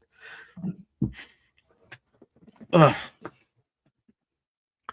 evocative imagery and themes of the Tibetan Book of the Dead have also filtered into Western art, literature, and media. For example, the novelist James Hilton in Lost Horizon, which introduced Shangri-La, alludes to Tibetan teachings. More directly, filmmaker Bruce Joel Rubin, who wrote Jacob's Ladder and Ghost, studied the Bardo Thodol and incorporated ideas of souls and intermediary states dealing with their attachments. The 1990 film Jacob's Ladder, in particular, has a plot that closely mirrors a Bardo. The protagonist is actually dead and experiencing hallucinations that are part heaven, part hell, until he lets go and moves on. In visual art, Thangka reproductions of the Bardo beings became popular among the psychedelic and New Age scene as posters. In music, as a trivial but interesting note, the influential 1960s psychedelic folk band, the Incredible String Band, wrote a song, Invocation, which directly references Bardo imagery. And more recently, some heavy metal and experimental bands have albums thematically based on the Tibetan Book of the Dead. While these are niche, they indicate the broad cultural penetration of the text's mystique. In current Western esoteric groups, neo-shamanic circles, certain yoga lineages, etc., one finds a syncretic approach where teachings from various traditions are combined. The Tibetan Book of the Dead has become one of those source texts that teachers draw from for workshops on spiritual journeying, lucid dreaming, consciousness exploration, and even between lives regression therapy. It's not uncommon for a Reiki or energy healer in California, for instance, to talk about helping souls in the 49 days after death crossover, referencing the Tibetan belief, even if they are not Buddhist per se. The language of Bardos has entered the vernacular to describe in-between phases of life. It's not unusual to hear somebody say during a personal crisis, I feel like I'm in Bardo between one chapter of life and the next. The metaphorical usage was popularized in part by psychotherapist Joan Halifax's book, Being with Dying, and other Buddhist-inspired writers, but ultimately it harks back to the symbolic power of the term as presented in the Bardo Thodol. In sum, the Tibetan Book of the Dead's journey into Western consciousness is a story of translation and transformation. It went from a monastic Tibetan ritual text to a spiritual bestseller and a source of inspiration across diverse fields. Its influence on Western esotericism is evident in the way it was embraced by theosophists and occultists looking for ancient wisdom about astral realms and reincarnation. Its impact on psychology is seen in Jungian analysis of archetypes and in how we now speak of ego death as something psychologically positive, as well as in therapeutic contexts of facing death and using imagination to work through inner demons. Very much a Bardo-esque exercise. In contemporary spirituality, the Book of the Dead helped catalyze a more open discussion of death and dying, the growth of hospice spirituality, the popularity of reincarnation concepts, and the blending of meditation with death awareness practices. It is quite remarkable that a text intended for guiding deceased Tibetans in the 14th century ended up guiding living Westerners through everything from acid trips to grief counseling sessions. The cross-cultural fertilization demonstrates the universality of the book's core message, that by understanding and befriending the process of death, one can transform how one lives. The Tibetan Book of the Dead, with its eerie and beautiful instructions, thus continues to bridge worlds between life and death, East and West, the ancient and the modern, the mystical and the psychological. The Tibetan Book of the Dead, the Bardo Thodol, stands as a singular testament to humanity's quest to understand and navigate the great mystery of death. Historically, it emerged from a specific context.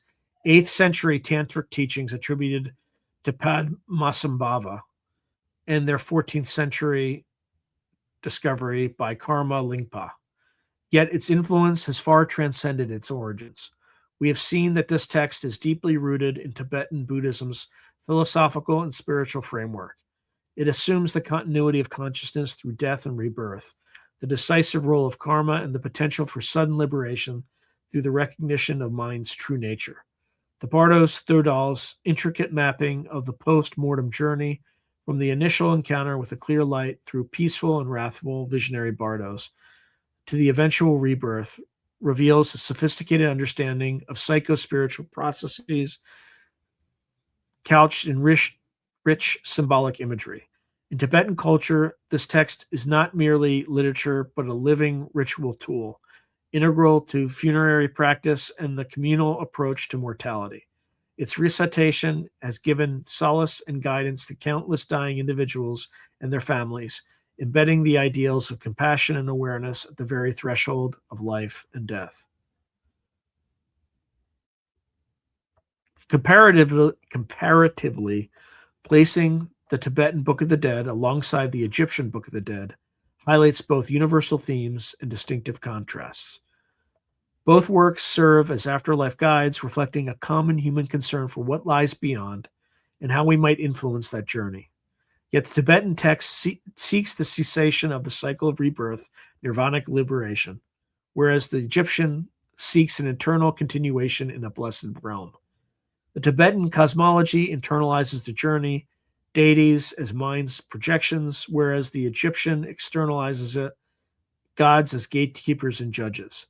These differences underscore how cultural and religious paradigms shape the imagery of death. One tradition's heaven is another's samsara. And yet, the enduring appeal of both shows a shared hope that death's chaos can be made navigable through knowledge, whether that knowledge be ritual passwords or meditative insight. The influence of the Tibetan Book of the Dead on the modern world has been wide-ranging. It played a role in the Western esoteric revival, speaking to theosophists and occultists with its portrayal of hidden realms and subtle bodies. Psychologically, it provided Jung and others with a rich source of archetypes and prompted new ways of discussing unconscious processes and transformative experiences in terms of death and rebirth. In contemporary spirituality and popular culture, its concepts have inspired practices of conscious dying, influenced psychedelic experience frameworks, and contributed to a more profound engagement with death as a part of life's journey.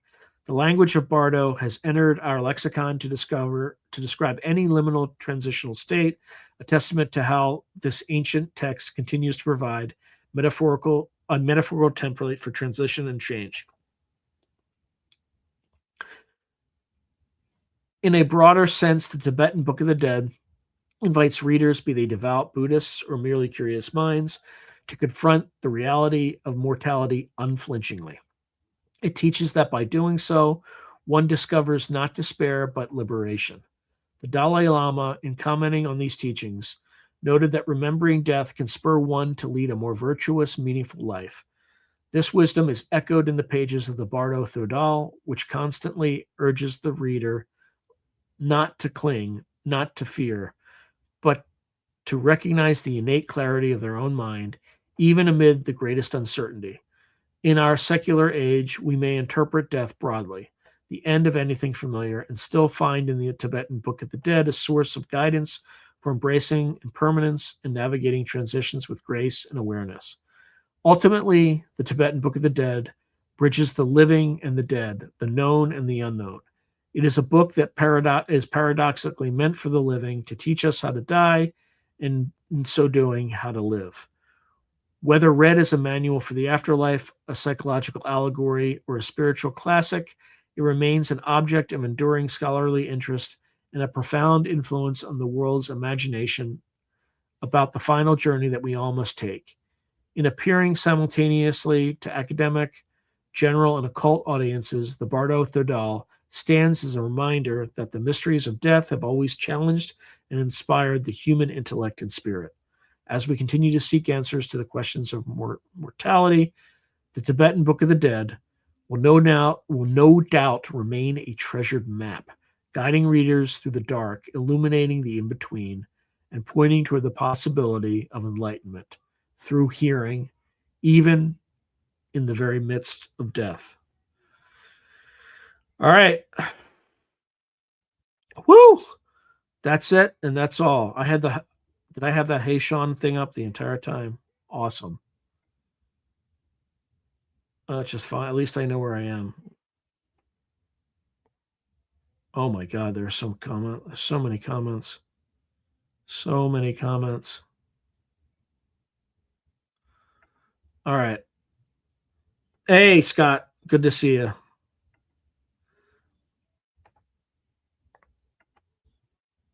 Okay. So Tim Beck saying, I'm partial to the sand mandalas. Watching monks create, destroy them. 32 years ago. Victoria, BC. Neat.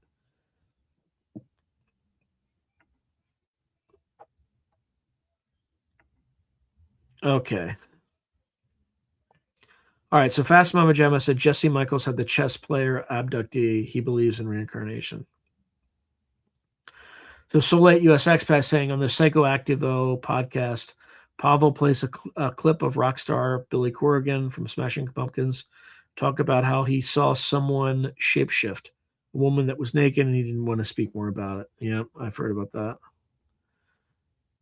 Okay. Do they make the orphan boys of the monastery sort and separate the sand again after they mix it all up? Who knows? The Soulate US Expat continues. Billy Corrigan said it on the Howard Stern show back in 2018, as I recall, and Howard was pushing, saying that she was Billy's lover, and he didn't want to say anything else about it. Okay, so Philip Blair said W.Y. Evans Wentz also wrote The Fairy Faith in Celtic Countries, 1911. This is one of the earliest books documenting UFO accounts that I know of. Interesting.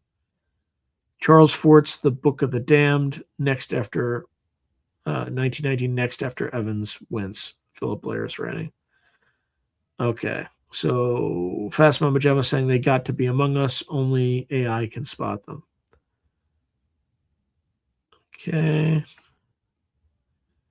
Tim Beck says the intricacies are truly beautiful as you spend time watching geometry construct, unfold. Anyway, it was awesome. Gotta experience it or play video games, yada yada. Soulate US Expat continues. Billy Corrigan saw this person shapeshift twice. I wish Sean got Billy Corrigan on his show sometime. That would be interesting. Yeah, there's no way he'll. I hear he's kind of notoriously pretty shy. No, AI isn't the only one that can spot them. So, Mark Fry, did you listen to the UFO chrono? Yeah, I thought. Yeah, I listened. I listened to like, I think half of it, something like that. I had it playing in the background. I thought it was interesting. But again, I didn't finish. I haven't had time to finish it, but I definitely got through about half of it. So liberation through understanding in the between is how Robert Thurman translates the title. Is what Philip Blair is saying. Bardo equals the between. Okay.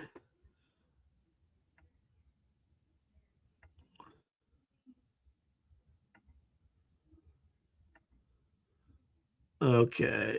So Duca to the left and me, Duca to the right. Here I am stuck in this samsara with you, Pavlos writes.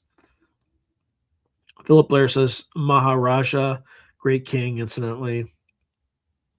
And then he's just adding a space after Maha for clarity. Maha is from Sanskrit.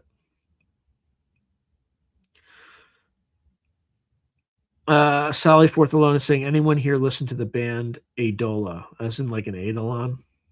I never heard of them, but I'm sure other folks probably have.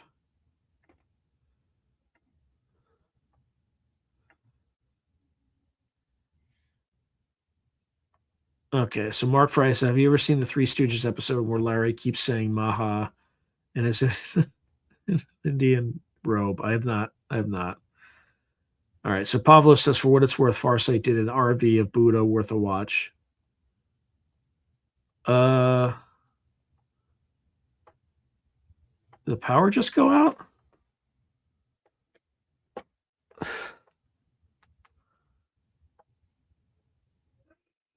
No, that was the piece of shit key light that I have.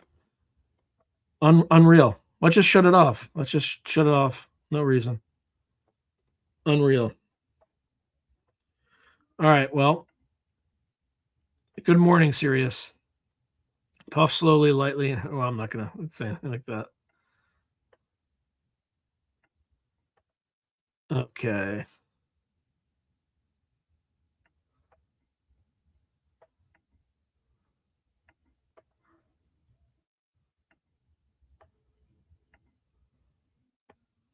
Okay. So Philip Blair saying people have experienced clear light within lucid dreams.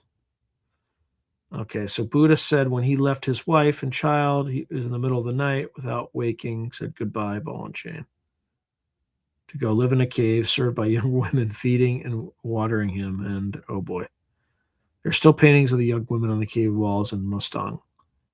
Hey, Cindy Mitch. Thank you, Zen Dragon. This is interesting stuff. Okay.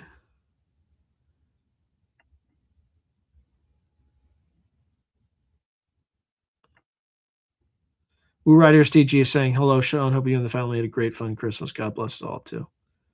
Courtney Brown does Farsight. He thinks this is William Alexander says. Okay, so that biographical story is younger than the oldest wisdom teachings of Buddha. William, think of how the wisdom teachings of Jesus are older than the biographies in the four proof gospels. Um,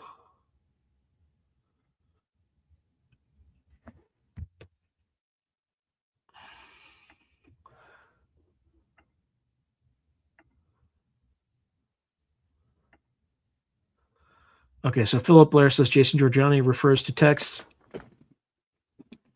talking about the Buddha coming from a nomadic horse people. If so, the story of the Buddha leaving a home of his wife and children are a later addition.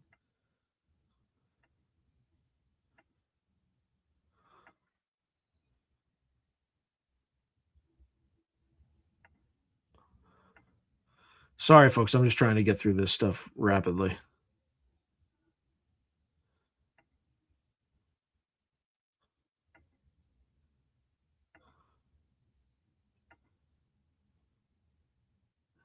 Finally, it's let me chat. Missing time 420. Did Google did YouTube unsubscribe you uh, so to prevent you from chatting? Hey, Foxy Joe, good to see you.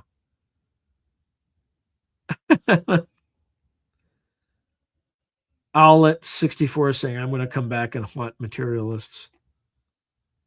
So Tim Beck says Scythian anthropology history is a deep dive, but probably survived the Jive channel for European origins. Oh, so missing time 420 is saying been sub for a while, not sure why it was being lame. That is kind of lame.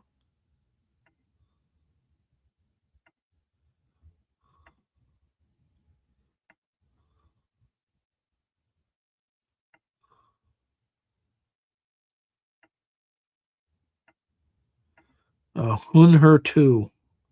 Look up.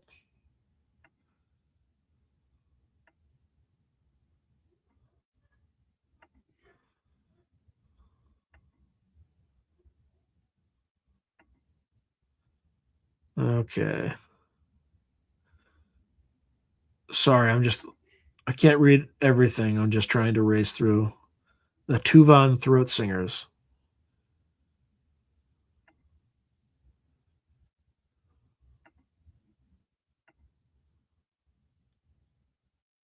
All right, so Scott Ian says you will witness many couples doing it. Judge them by their technique and enthusiasm. Choose wisely your new existence.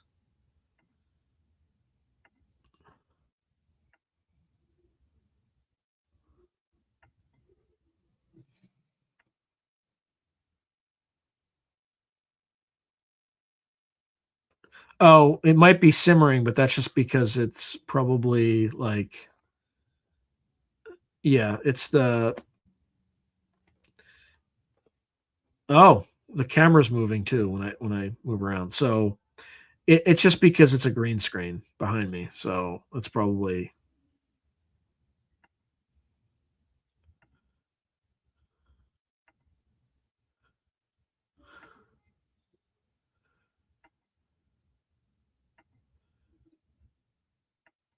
oof.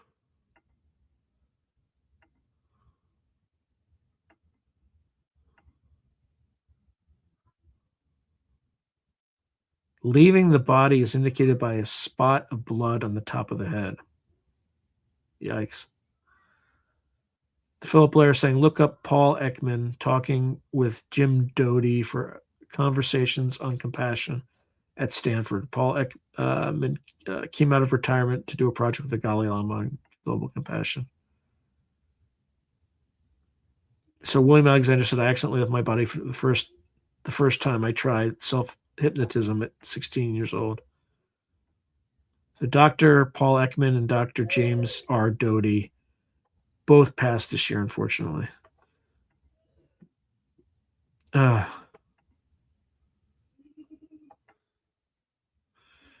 so Philip Blair said Philip Zimbardo, who conducted the infamous Stanford prison experiment, was in the audience and asked a question during the Q&A. Yeah. My wife took a class with him at Stanford, and she was in like the Psychology Honor Society. So she like they had all the Psychi honor students go to his apartment or something like that. So small world.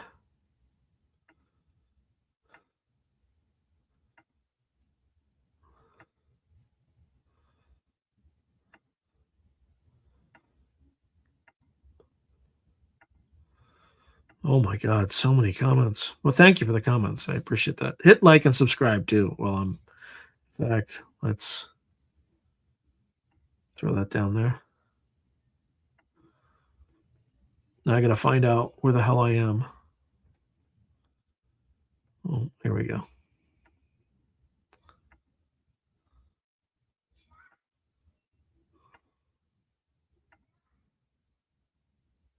Okay. So Solite US Expat, I'd like to see you have Jay Anderson on again on Psyched Active YouTube channel. Pavel shows clips of Jay talking about his friend who contacted Brad Sorensen, who told Mark McCandlish about the air show. Yeah, now that he's been on Rogan, though, it might be like impossible to get him back on.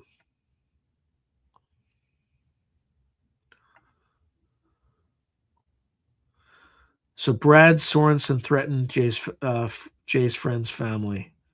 Brad, who is an aeronautical engineer, told his friend that he could design a craft that could go, yeah, I saw that, 210 times the speed of light.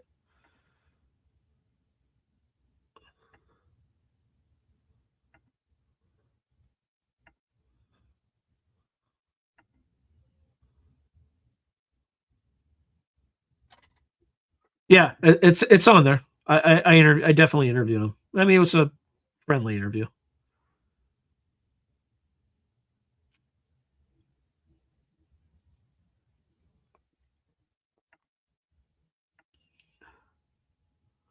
Huh.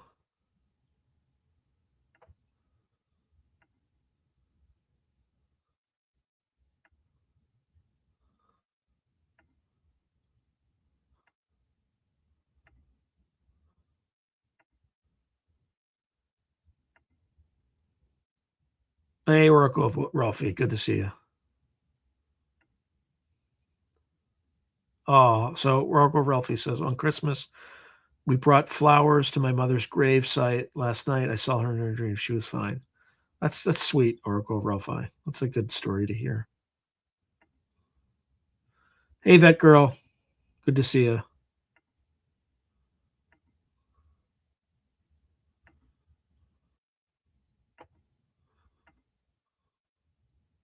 I know. There's a lot. A lot. There's probably most people aren't working. I work every day. There's not a day I do not work, but I have to if I want to build you know, something that's independent of like a traditional 9 to 5. Oh boy, only 28 likes, but that who knows how long ago that comment was. Thank you, Solite Expat. I appreciate that.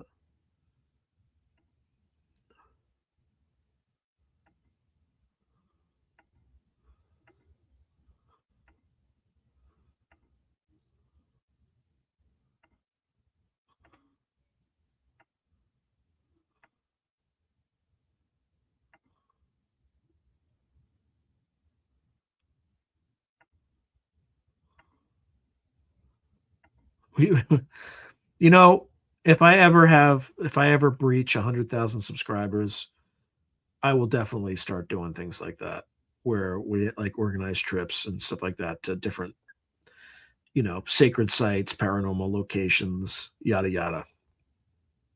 But I'm not there yet. In fact, I'm moving in the opposite direction since I lost a subscriber net yesterday.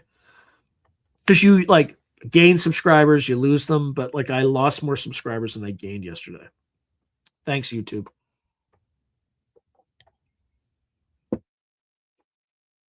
It's a super demotivating guy, but I'll stop. I'll get out of that negative cycle.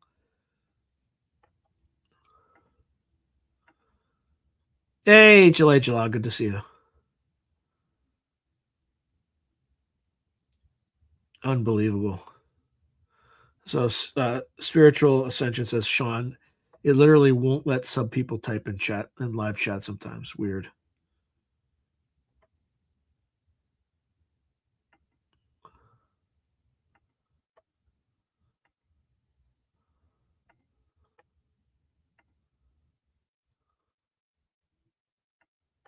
Oh boy.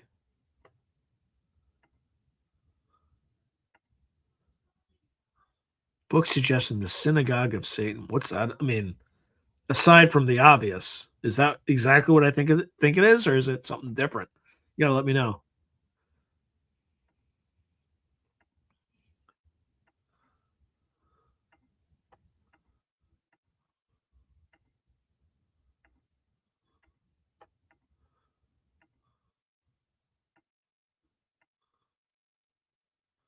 Whew.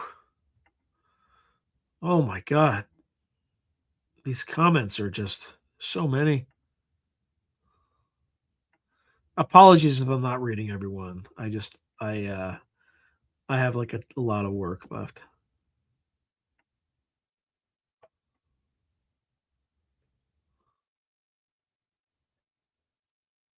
Wow. So Skyhorse Price is saying YouTube wiped me out and I've been subscribed for years. Obviously I resub. Thank you. Thank you, Skyhorse. Yeah, that's number 7. I have like 7 documented cases so far.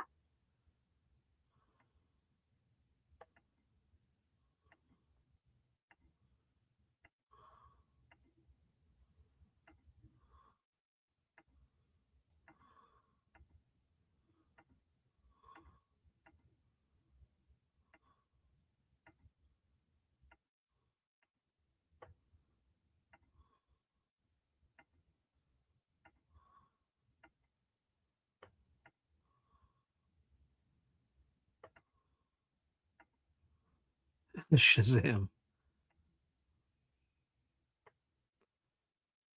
Oh my god. So Jalal, the 2 trees that fell. Right now I've dodged a very big lawsuit. My tree fell on my neighbor's house. Yikes. That's horrible.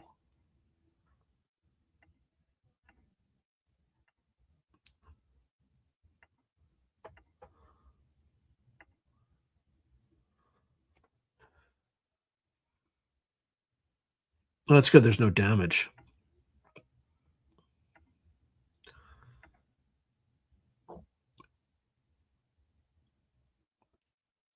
It's a solid block.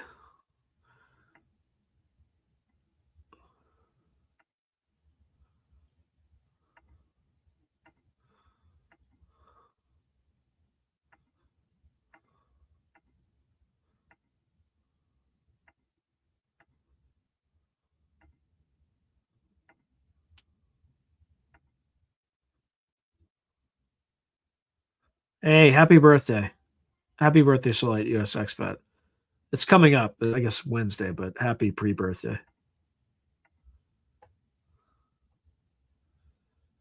Yep, that's right. Because if someone who like wants to bring a bunch of haterade, oh, so Oracle of Ralph is saying this chat is our privileges. That's right. Because somebody wants to come on and like spew haterade, like they can, but they need to be subscribed. Otherwise, it's just people will just come in and just yeah. Wow. 2 minutes to spare. So Tim, Night, Sean, Bud, last comment. Cheers. Happy New Year. Happy New Year, everyone. It's not the last comment, I guarantee it, because I still have 2 minutes, and I religiously will like follow the timing. So it could be the last comment, but I don't think so. I think there'll be more, given we still have 2 minutes. So I hope you all have a very had a Merry Christmas, Happy Holidays, all that good stuff, and that you have a Happy New Year. And obviously, I will see you all next week, but definitely Happy New Year. Oh, yeah. Everybody say a prayer for Solite US Expat so he gets the job. Happy New Year, Jalay Jalal. And thank you everyone for, continuing to boost my spirits and keep this channel going because man, it has been a slog. Uh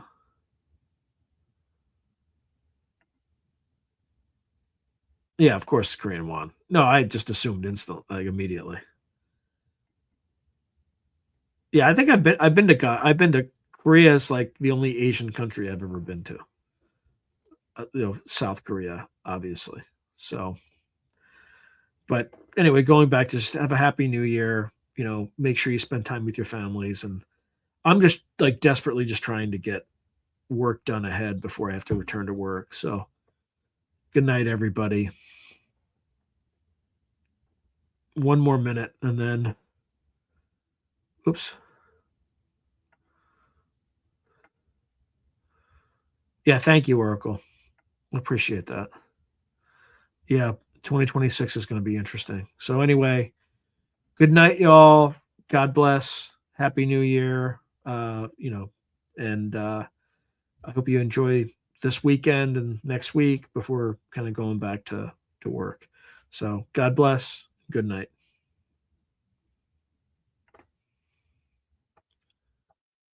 Oops, I almost pressed the wrong button. Good night, everybody.